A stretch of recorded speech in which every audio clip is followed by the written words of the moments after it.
Hello, everybody, and welcome to another brand new episode on Boundary Line Podcast here with Dillon and Sheldon. What a day we've had.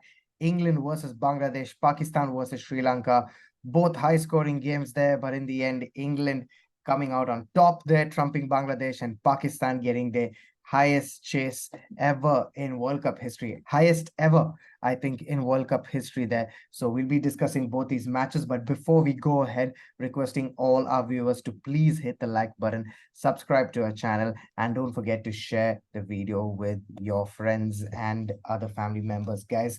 So let's get straight into it then and get our views on the game then. Sheldon, you must be very happy today. England versus Bangladesh. England finally doing some things right. High scoring game at a very lovely venue.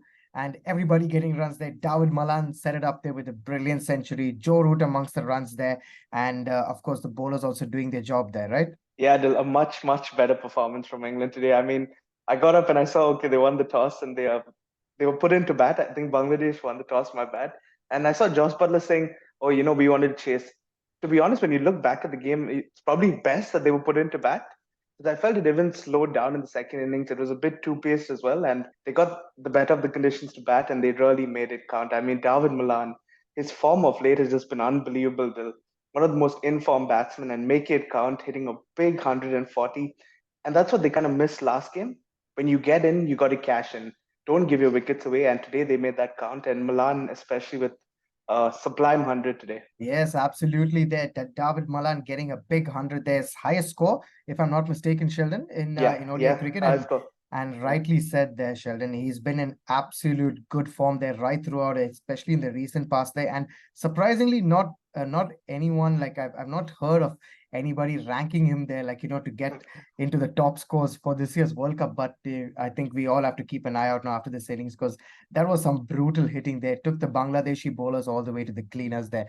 But Sheldon, another thing that we need to discuss is Joe Root. I think this guy's so underrated, man. Like when you talk about the England lineup there in white ball, especially T20 or ODIs, if you look at the stats there, Sheldon, it tells a story there that Joe Root is one of England's top batsmen, be it Test or ODIs or whatever, T20s. He's right up there with the best, Sheldon. Yeah, and what's funny is coming to the tournament, everyone's saying he's out of form. Joe Root's out of form. Is his place, under doubt? I'm like, what? You are joking. He's a fantastic batsman. He's England's greatest ever batsman, in my opinion. I mean, he's world class. Greater than Alistair Cook and Kevin Peterson also. you got me on the spot there, Dylan. I didn't expect to follow, but yeah, he is certainly right up there, Dylan. I mean, he's a phenomenal batsman. Now been their top run scorer in World Cup history as well. And he backed up his first match 50 with this 50 as well. And I really wanted to get 100 as well, but can't get too greedy as well, probably saving it for later. But yeah, a wonderful batsman, a wonderful play of spin as well. His record in India is quite amazing as well in all formats. And he just shows what a class batsman he is every time he comes to bat for England. Absolutely there. But 364 for 9 there. England, Sheldon, did you think that, they got a few runs, less there because 400 was really looking on the cards there at one point. I think they lost a few wickets there right towards the end and Butler couldn't cash in there. Liam Livingston couldn't get in there. And also we have to keep in mind that they are playing without Stokes there. So this is a damn good effort for them, right? Yeah, Dylan, I don't want to be greedy, but I think you're right. You're spot on there because we saw in the second game how if you don't get enough runs, you can be caught up because 350 is chaseable on some pitches here. And you just never know. Maybe if it was a tougher opposition, they'd have put England under more pressure. So yeah, England were a bit under par in the last 10 overs. I felt they should have at least got 400 from where they were and with the batting they had left. But yeah, I think after the first game, if you had told England you're going to get 360, they'd have taken it all day long. But yeah, suddenly they could have improved in the back end. Yeah, because why I say that, Sheldon, because there's going to be a time when they're going to play the bigger teams, like India and Australia, New Zealand. And when you're in that mood and when you can get those runs, we can see that, right? If you don't get those big runs in the end, it can really cost you. But coming to the bowling, Sheldon, what a complete bowling performance there by England. I thought they did really well there, picking up wickets, bowling the right line, the length. Reece Topley is in some form as well. And he's that kind of a bowler, Sheldon, that once he's in good rhythm, I think he's damn good, right? Yeah, Dil, I think the happiest moment for me is when they took their second wicket. I was like, okay, phew, that's more than last game. That's a relief. I mean, But yeah, Topley was brilliant with the new ball. I think his 3 wickets with the new ball kind of won them the game early itself. Because once you lose 4 wickets in the power play chasing 350 plus, you're always behind in the game. So I thought his new ball spell was brilliant. Rashid and Wood as well were much better today when they bowled, and Chris Wokes finally getting some wickets. Again, he had a tough spell with the new ball, but he came back well Yeah. in his second spell.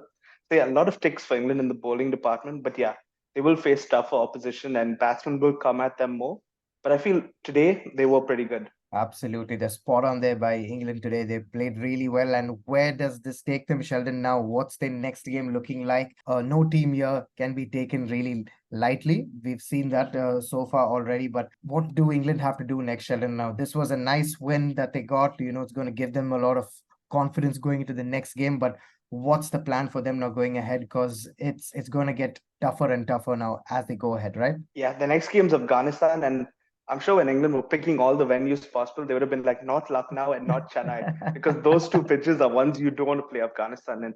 Luckily, I think they're a bit lucky there that they got them in Delhi, which is the same pitch that South Africa played Sri Lanka, and which was, Yeah, I think, the flattest pitch so far we've seen in yeah. this World Cup by far. So I think that's one advantage. But yeah, you can't take Afghanistan lightly. They have to show up with the same aggression they showed up today and be a bit more ruthless with the bat if they get into a similar position. But yeah, certainly for today it was a plus, but they got to keep going and they'll face much tougher opposition as well. So it is a must win again for them. Well, yes, England will be looking now to cash in on this confidence going into the next game. They play Afghanistan, like Sheldon says, and we'll wait and see what they have in store. Because keep in mind, Afghanistan gave India in the last World Cup a really good fight Yeah. there. I think not Yeah. many people remember that game, but yeah, that was kind of close. That game got to us in the end. But moving on to the next match, we had a double header today. The second match was Pakistan versus Sri Lanka and Hyderabad, and what a match we've had there on the cards. Could have gone all the way, but Sri Lanka in the end, another disappointing performance there, Sheldon. 344 on the cards there. Again, could have got a lot more runs. Top order batsmen did their job, but Sheldon, they just didn't finish well. Yeah, Dil, I mean, they got into such a good position. 2 guys making hundreds, and still you felt they were about 20 runs short, you'd say, with the I situation felt they it got was into. more, man. I felt they were more Yeah, than that shot. yeah, They were maybe. easily more than that shot. Like, they should have got it to 75 at least after that brilliant start. Because just those last 10 overs, I think Pakistan gave away, 60 runs or something, which was absolutely nothing from where they were before. Yeah, and less than 120 runs they got in the last 20 overs, Dil. That is criminal, right? And in the last 20 overs of an innings, if you can't get 120 runs, I mean, from the situation they were in, that was pretty poor from them. And I think for them, yes, the 2 guys made hundreds, but they would have wanted them to even go on and maybe finish the innings for them. But yeah, again, Shanika came in and he's struggling. I know coming into the tournament, a lot of people were talking about him and how he's struggling with form. I know he scored in the first game, but today they just needed a little more from him towards the end and to help them get to a better score.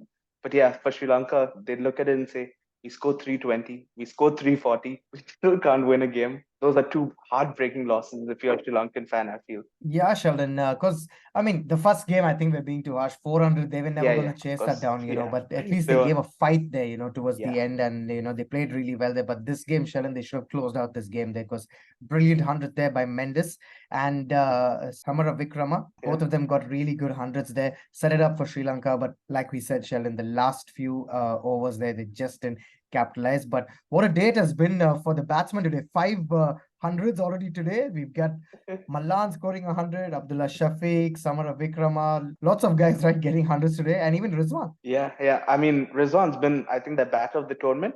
He scored even last game when they were in trouble, and he just stepped up when they needed him. He was even cramping up again, but on one leg, it seemed like he found the will to carry Pakistan all the way. But yeah, a key knock for him. Pakistan will look at these 2 games and say, no runs from Babar, and we still won. So that's a tick for them, considering how reliant they've been on Babar, for a while. But yeah, superb knock from Rizwan. And I was super impressed by Shafiq as well. He came in for Fakhar Zaman, who obviously is a more attacking opener for Zaman, but Pakistan make a big call after one game in which they won, in fact, to make that substitute. And he came in and he played very well and looked the part at the top of the order. Absolutely, Sheldon. There, you made a good point. Then Pakistan will be looking at these 2 games and saying Babar has not scored.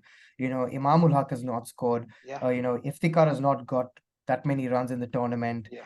Shadab is not bowling that great. Let's be honest. He's just not Yeah. looking his best. But still, they managed to get 2 wins out of 2 there and go right at the top there with New Zealand. And also Abdullah Shafiq, I think he's absolutely brilliant, damn good. He's played. And Rizwan, like you said, Sheldon, brilliant chase. We talk about Virat Kohli chasing, we talk about the others, Ben Stokes in a chase and everything like that. But Mohammad Rizwan is up there. The way he paced his innings, I thought was absolutely good. He calculated the runs per over like really well, took the risks also, right?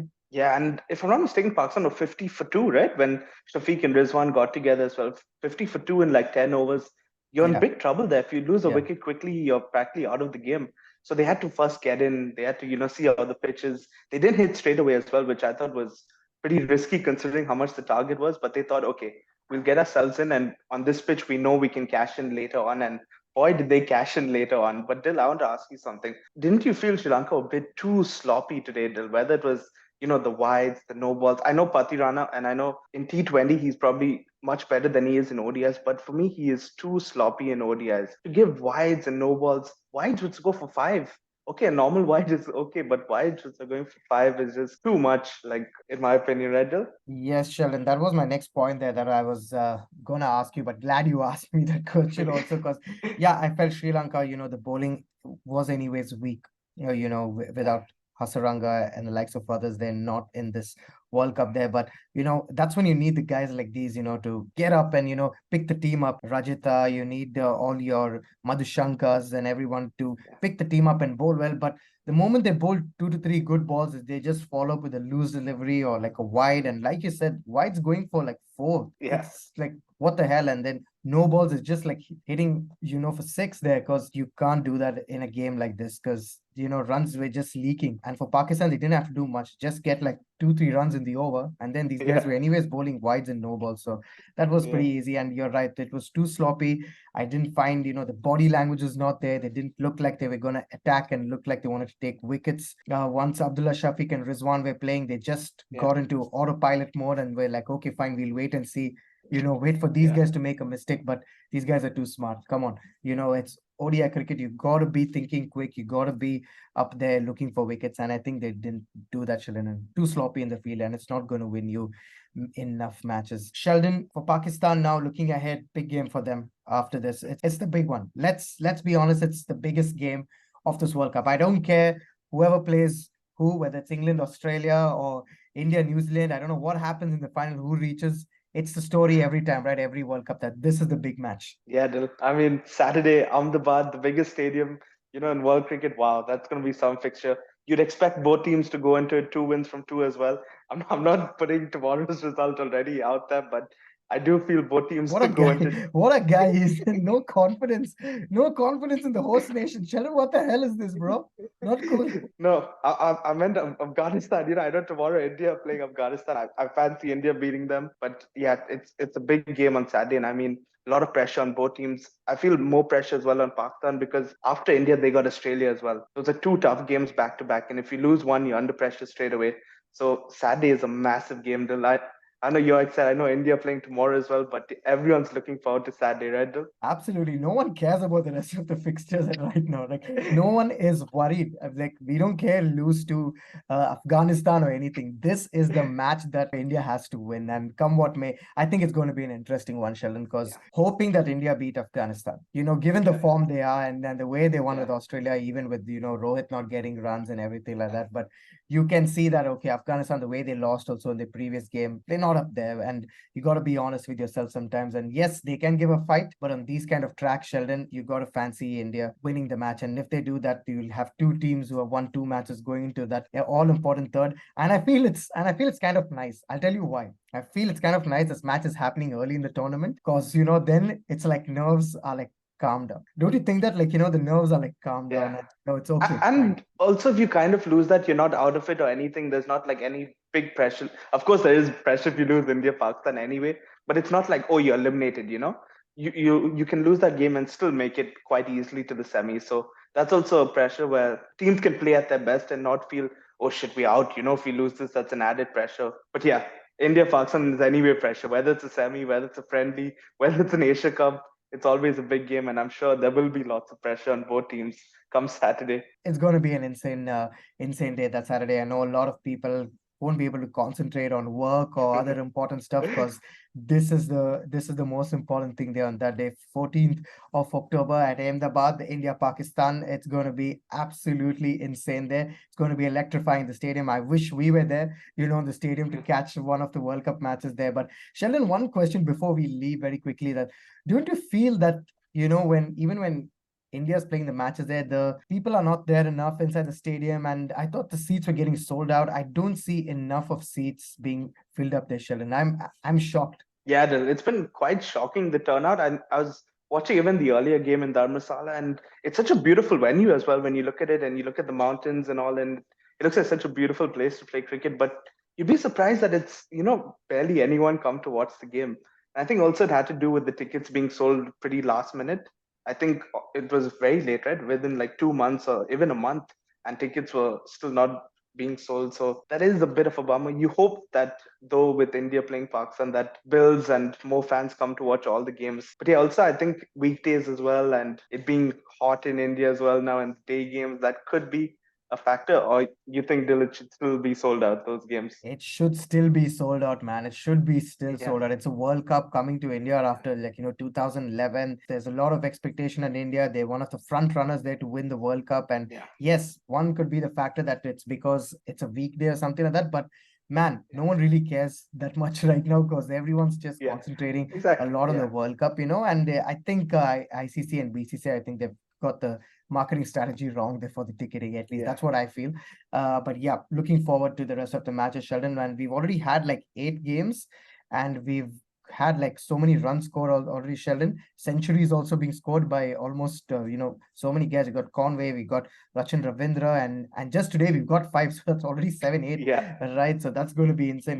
And we had 3 in one game in the South Africa game as well. So that's another. Look at that. It's just insane. It's just absolutely insane. They're like, so many guys scoring centuries, and expecting, the big guys like, Rohit Sharma's, everyone to get a lot more runs there. So that's it from us, guys, on Boundary Line Podcast. Thank you so much for watching this video. If you did enjoy this, please hit the like button, subscribe to our channel, and don't forget to share the video with your friends. And we'll be back soon with our next video. Thank you and goodbye.